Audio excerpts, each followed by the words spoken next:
All right, welcome to another episode of the Kimchi Rednecks. And today, we're going Southern. Woo! Yeehaw! Woo! Got to get back to the roots a little bit, but we live in an apartment in Korea. And when you're living in an apartment in a foreign country, you kind of got to make do with what you can get to try and approximate some of the stuff you're looking for. So, I'm making brisket. And then I'm going to also make a scallop / au gratin potato hybrid dish. She's making cheesy taters. I'm making cheesy potatoes. But we're going to do those for you today. We're going to go back to our redneck roots and make some redneck food today. So anyway, my first biggest problem with making brisket is I live in an apartment. I don't have a balcony. I don't have a smoker. I don't have a barbecue. I got to make do with that. Now, believe it or not, electric ovens, especially smaller ones like that, do a really good job at cooking like brisket or barbecue because they're really easy to set and maintain the temperature. You're not in there, monkeying about with coals and trying to make sure you don't have hot spots, and you just set it to a temperature and close the doors and let it go. And honestly, once it's done and you've pulled it apart, if you choose to want some kind of crispy texture, you could literally put it back in the oven and hit it broil for about 5 minutes to get a little crisp on the edges. Yeah, you could just throw it under the broiler if you wanted some to make some cracklings. That's what we do with my carnitas, so. But you will not, unfortunately, get that smoky flavor, because if I tried to get smoky flavor in an apartment, I'd probably set off the fire alarm. Not a good idea. Yeah, probably not a good plan. But, so, first off, there's the brisket. I've got to trim some of this off because this is actually too big for this pan. Also, we probably don't need 8 pounds of it for one cooking. Probably not. So I'm gonna trim part of this up. If you'll notice, on the back side, it's got a big slab of fat. Big slab of fat on the back side of it. Some of this, if you look closely, this probably doesn't look like the freshest meat in the world. So I'm probably gonna have to trim some of this fat off, and that's boring bits. So we'll be back in a minute when you've got all your fat trimmed and you're ready to go into the pan? Yep. All right, we'll be back in a minute.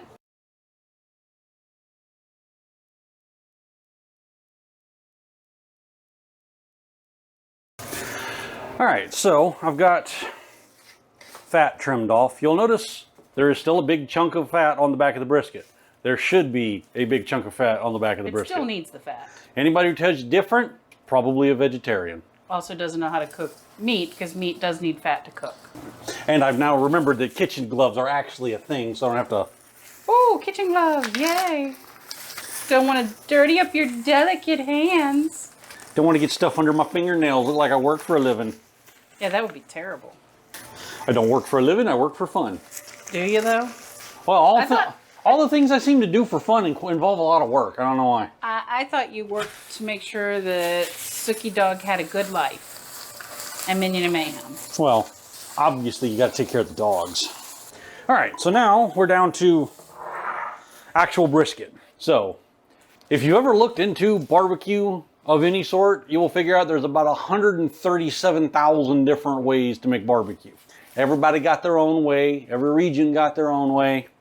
I'm doing it my way, like Frank Sinatra. So, the first step to do with this lovely piece of brisket is we are going to let it soak in some apple cider vinegar for a while.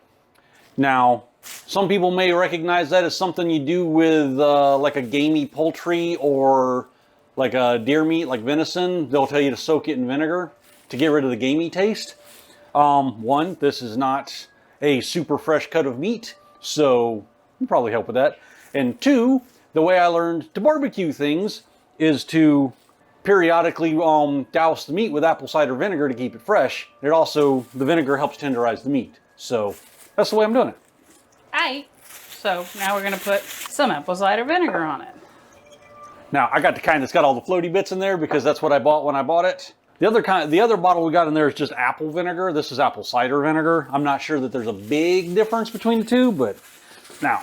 So the important thing is you need to see that he's got all those cuts in the meat there. So I scored the fat. This also serves a second purpose later on, but for the moment, it's little channels for the vinegar to get into the meat. There. Roll it over. All right, hard part's done for the moment. That's gonna sit room temperature for an hour, hour and a half. Flip it over halfway if you feel like it. And then we'll get back to doing the rub. Yes. Don't worry, it's not hard, I'm lazy. All right, so he's got a little bit of time in between that, and we decided that because time is of the essence, we are going to try and make the most use of our time, which means I'm gonna go ahead and get this scalloped au gratin potatoes. That's what I'm choosing to call them now. Cheesy taters. I'm gonna go ahead and get those done, which means we are going to peel the potatoes, slice them a 1/4 inch thick, get the nastiness off this onion. It's just on the rind. Okay, and slice that, and butter this dish, and start layering that, and then we're gonna build our sauce. And we've got to grate a bunch of cheese. So that's where we are right now.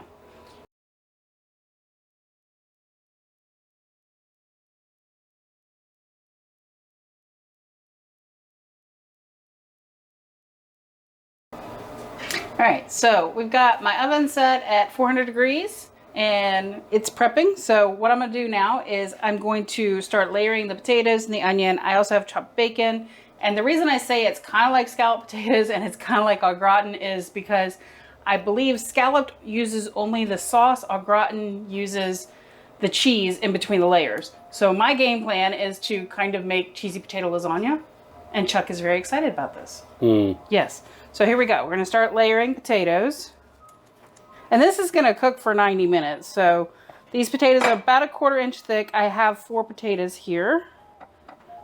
So it's okay to overlap them a little bit. I'm going to make sure I get some onion in there as well on each layer. If you're feeling particularly spicy, you can chop up a jalapeno or something and throw in there. I bet a jalapeno would be good. So I was a little bit adventurous. I decided to go with some different cheese options for this. So we have Munster, which I typically like in like my mac and cheeses. We have regular medium cheddar. We have extra sharp cheddar. And then we had some leftover mozzarella and cheddar that we had shredded up at some point for one of the things we were working on. Calzone or something. Calzones or something. So yeah, I'm gonna throw that in there too. All the cheese. All the cheese, all the love, all the dairy, because cheese and dairy. Now some of this cheese will actually go into the sauce that I'm making, but I want to make sure that I get a little bit of lovin' on all of it. I did, prior to starting this, I buttered my pan, so it definitely is greased, so it is ready to go. And then I'm going to add a little bit of pepper and salt to each layer. Use good butter. Don't use the cheap stuff. Oh, I use the Kerrygold. I was talking to the to the interwebs. I was like, are you telling me that? I use the Kerrygold, you know this. And then we're just going to repeat at this point, creating our layers. Some people use margarine. Margarine is just butter-flavored food plastic. Tell us how you really feel about it, Chuck. That's right. Random fact that may or may not be true, but I heard it on the internet, so, you know. It must be true? Must be true, I'm sure. Do you know why most margarines are that kind of deep yellow color and butter's usually a pale color? Do I know? No, I have no clue.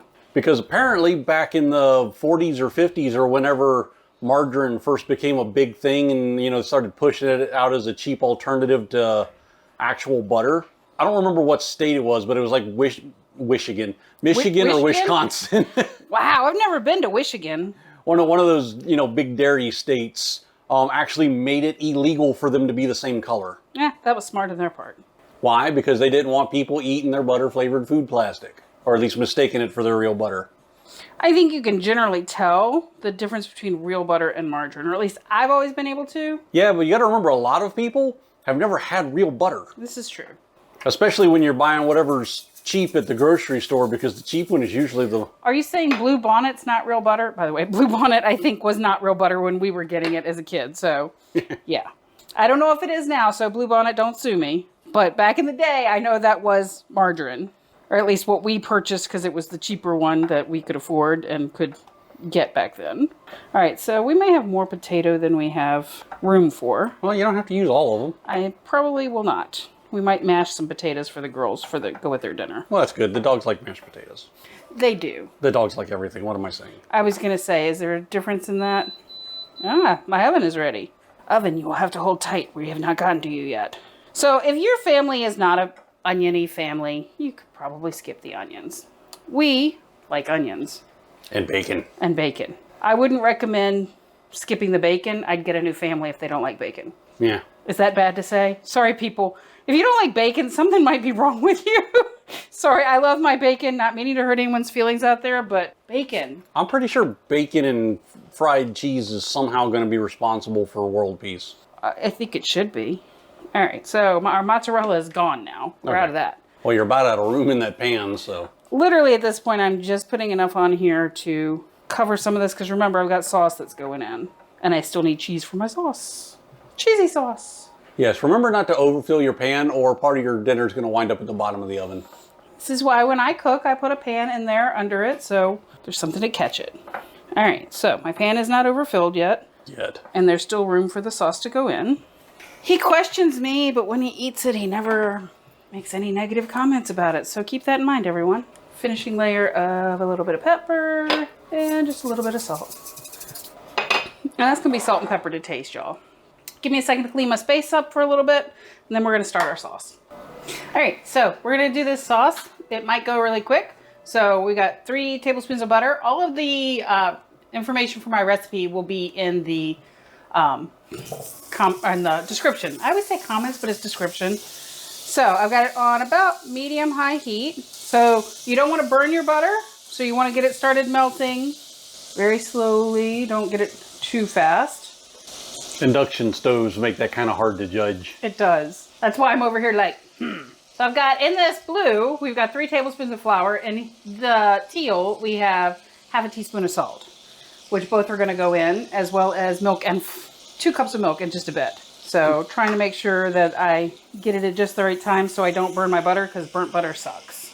All right, so we're going in. And the game plan here is to keep whisking. Completely unrelated subject while she's whisking. Which you're missing all this because I'm whisking and it's already mixed. Well, so now we're going to start adding milk in. I'm recording. Okay. And I'm pouring milk everywhere. It's okay. It's all good. Shit happens. I think I only missed like a teaspoon of milk. Anyway. It'll be fine. It'll be fine. I had a question for the interwebs. Okay, question the interwebs. I'm going to get my teaspoon of milk back. Okay. So for that color of teal, that's, you know, her kitchen stuff there and our doggy mats in the background. Do you guys think that's blue or blue-green? Because she says it's blue and I say it's blue-green. No, wait. The teal that I have is a blue-green. The question you have is this bowl here. Yeah, it's the same thing. This bowl is blue. This is teal. This is aqua sky. They're not the same color. This is a blue-green. This is blue. This is baby blue. So, get a close-up for the interwebs. Is that baby blue? Solve a problem for us. Don't make me kill him, interwebs. In person, I think that looks more like a teal. It looks more blue on the screen. Mm-hmm. It's actually more blue in person and on the screen. Oh my goodness. Oh my goodness. You are a hot mess. It's not my fault reality's broke. You're just a hot mess. Game plan at this point is to get my mixture here up to a decent warmth before I start adding cheeses, because you don't want the cheese to not melt, and the cheese needs to melt. So, unfortunately, the induction stove is not my friend. Maybe should have considered doing this on the gas stove, but this is what I have, so I'm working with it. Here, I'll let you guys play around with your amounts of cheeses, but typically you're looking about 1.5 cups total of cheese, like for the sauce itself. Decide on your own what you want in between your layers. The Monster is a lot easier to... The Monster? Monster. It's a lot easier to melt, so I'm going to go ahead and add that. Mostly because that's a little bit of a softer cheese, so it'll melt faster. So it doesn't need to be as hot as it melts. So the game plan at this point is to get all of your cheese melty, all of your sauce together. I don't have any lumps because when I added my milk in, my butter and flour and salt were all together, and I whisked them very quickly while he was asking you questions. You didn't get to see that part. Sorry, guys. All right, so now we've got some extra sharp. Probably going to leave a little extra sharp behind and a little bit of mild behind so I can have a little bit more cheese on top if I need to. So the game plan is you need it to be saucy. What do I mean by that? You want to be able to still pour it, but it needs to also be cheesy. So cheesy, saucy. That is what I'm going for. That is what I'm looking for here. Cheesy, saucy. Everyone understand? Okay. And also try not to spill it on the stove. Yeah, well, you know, shit happens. Did I spill it all again? Where did my rag go? That was a cheesy, saucy bit there. That we're just going to have to accept for right now. So at this point, you're just trying to thicken this up. The flour is a good thickener, so it should help to thicken. I don't really want it to come to a boil per se, but I do want it to definitely start congealing a little bit more, coming together. But you do not stop stirring at this point. If you stop stirring, you burn it. In fact, I'm going to add a little more extra sharp, a little more medium. This is why I don't really care for the induction. The gas would have already burnt it, right? How does that look for cheesy goodness, Chuck? It's pretty close. Looks pretty cheesy to me. Are you afraid there's not going to be enough cheese in this? No, not so much. Honestly, I'm over here thinking, why am I saving for the topping? Because I have plenty right there. Let's say the topping is already cheese. It's already there, so just dump that in here and be done with it. Let's get those melted in, and then we are ready to pour the cheese sauce. So mine is a little bit thinner than most people's because I actually use a 2% milk. Gotta lose some fat somewhere, right, Chuck? Yeah, right. It sounded good though, right? So this is I'm pouring it a little bit slowly because I'm giving it time to kind of get into some of those nooks and crannies. I'd say that, and also you want to, let me get around here so I can focus on it. You want that sauce to get down in through those layers. It'll thicken up as it cooks. Oh, it's planning to, yeah. As soon as it starts cooling a little bit too, it's going to thicken, but it's got enough cheese in between those layers that we don't have to worry about anything on this. Yeah, I think it's got enough cheese in between those layers to cement an elephant shut. Wow. Tell me how you really feel about all the cheese, Chuck. Hey, it's not going to bother me. It's just poor elephant, you know. At this point, stick that right there so it's not completely on the eye. I'm going to tent some aluminum foil because I don't want it to touch the cheese. But I also want to give it a little bit of air to breathe. And then this cooks for about 90 minutes. At about 80 minutes, I'm going to check it, see what we look like. At 85, I'm probably going to take the top off of it and allow the, if you look real closely, you can see it. That cheese sauce is everywhere. It's everywhere. So yeah, I want to make sure that I give that enough time to get a little bit of a crust on it. Cheesy goodness crust is always good, right, Chuck? Yep. So now we tent. Main thing is covering it. I'm not actually sealing it. So I'm just making sure that everything has a spot. So we're good. I'm putting it in the oven. I'll see you in a bit.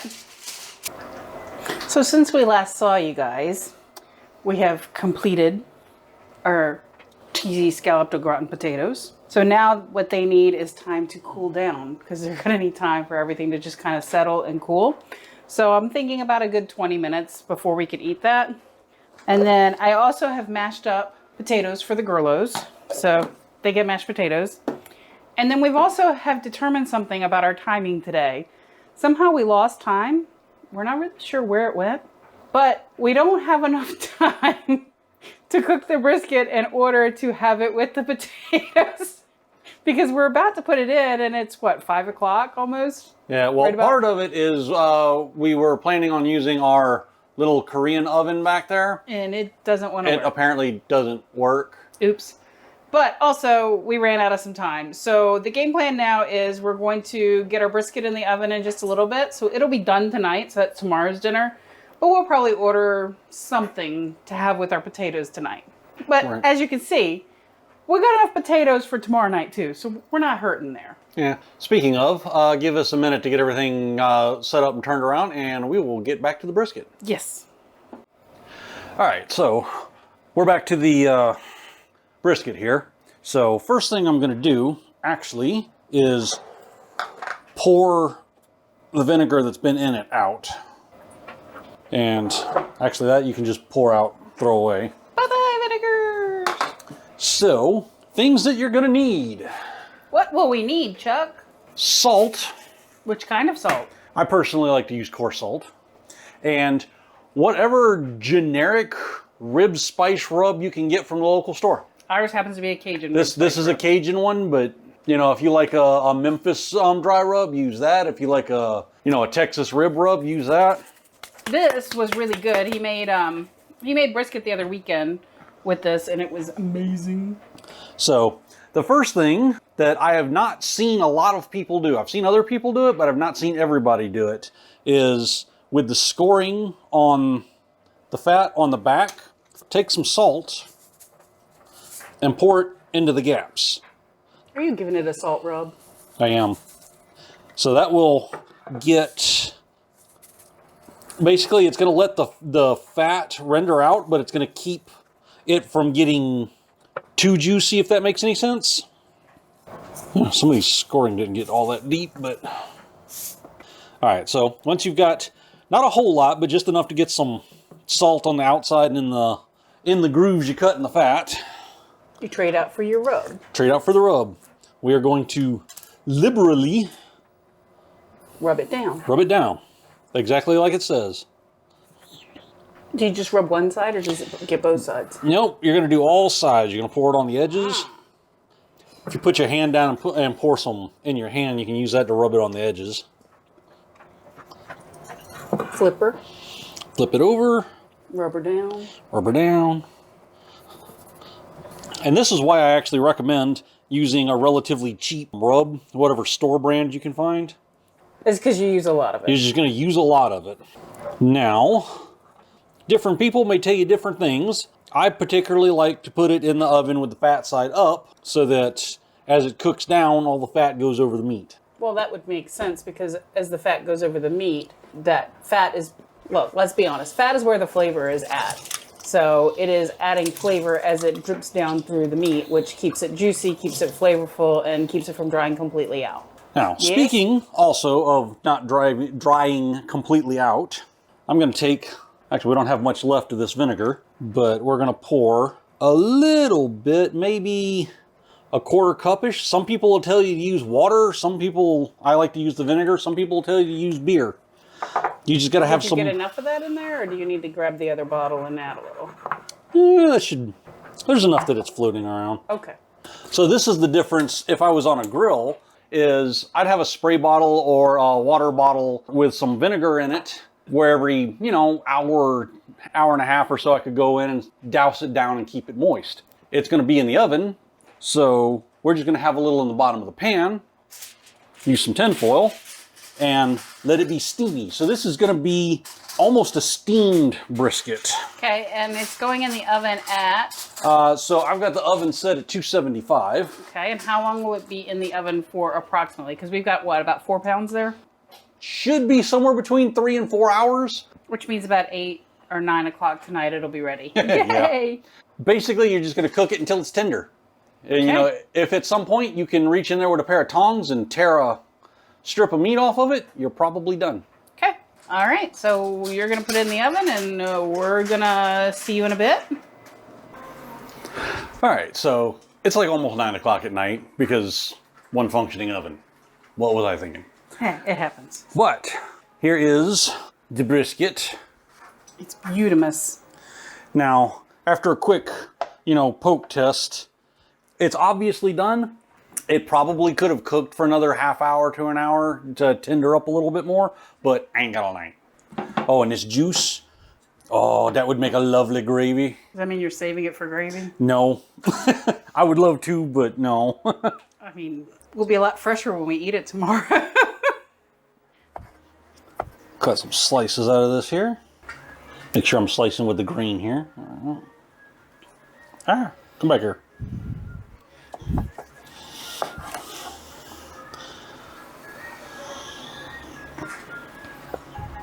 So it's soft, it's just not quite as tender as it normally is yet. So about another 30 minutes to an hour, it would have fallen apart. But you wouldn't have been able to make a brisket sandwich as easily as you will be with these. Yeah, you can still tear it. Yeah. It's just not quite as tender as it normally is.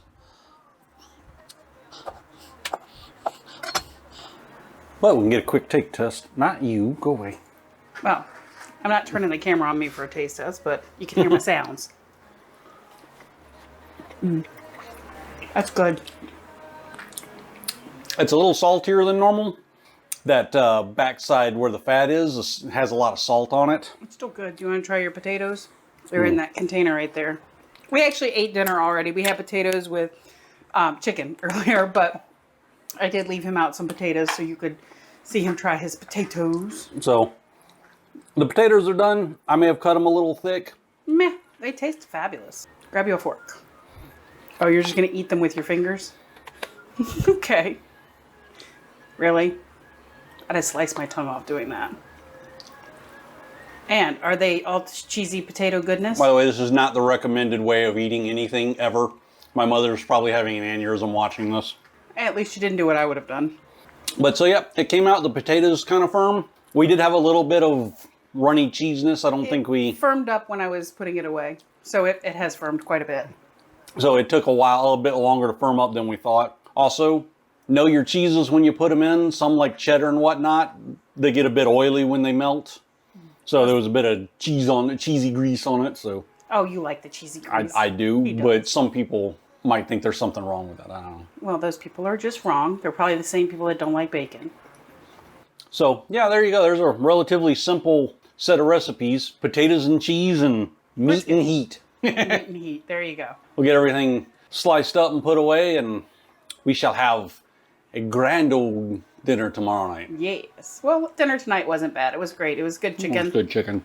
So, all right. So, like, subscribe, do the internet stuff. I'll gesticulate at you with a knife next time.